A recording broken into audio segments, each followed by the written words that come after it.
Good afternoon. I'm Fox 9 meteorologist Cody Matz with a quick look at your forecast. Wanted to take you through this morning, give you a little perspective on some of the cold that we experienced this morning. Yes, cold.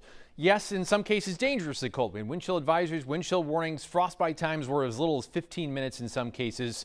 With a 36 below zero actual air temperature for a morning low in International Falls, but that's still 7 degrees off of the record daily low temperature. 33 below in Ely this morning, 26 below in Brainerd, officially 13 below here in the Twin Cities. Some of the burbs were a little colder, but if you look at this and compare it to some of the coldest temperatures we've seen in past years or in past winter seasons, it's actually still kind of warm.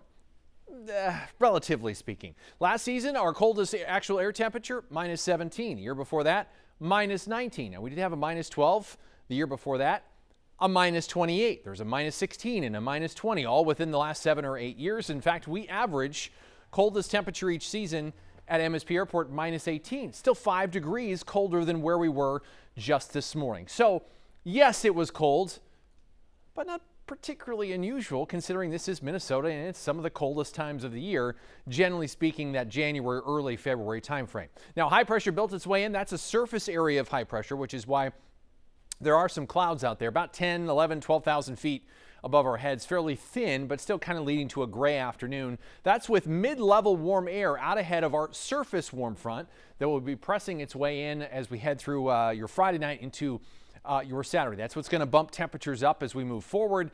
It's going to be a gradual climb. It's still going to be quite cold Friday afternoon and Friday evening as well. Could have been a whole lot worse as the core of the cold air actually rolling into southeastern Canada and parts of New England with actual air temperatures well below zero and some wind chills at the highest elevations. I'm specifically talking about Mount Washington in northern New Hampshire could hit wind chills of 100 below zero.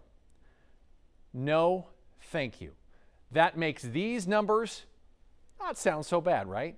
We're going to head eventually back above zero. It'll take a while, so expect these mid to late afternoon in most cases. We'll go for an arbitrary value on your Friday afternoon of 2, and I say arbitrary because we're going to kind of rise through that too. So we'll see some 3s, 4s, and 5s during the dinner and late dinner hour, and then continue climbing from there back to 10 or so as you wake up sunrise-ish Saturday morning, and then we'll just continue climbing from there. In fact, temperatures on Saturday may get close to the freeze mark here in the Twin Cities. Lots of upper 20s and low 30s, but unfortunately will come with quite a bit of cloud cover. We'll do it all over again on Sunday, and then a thaw expected each and every afternoon next week as we dabble with some March-style weather here in February.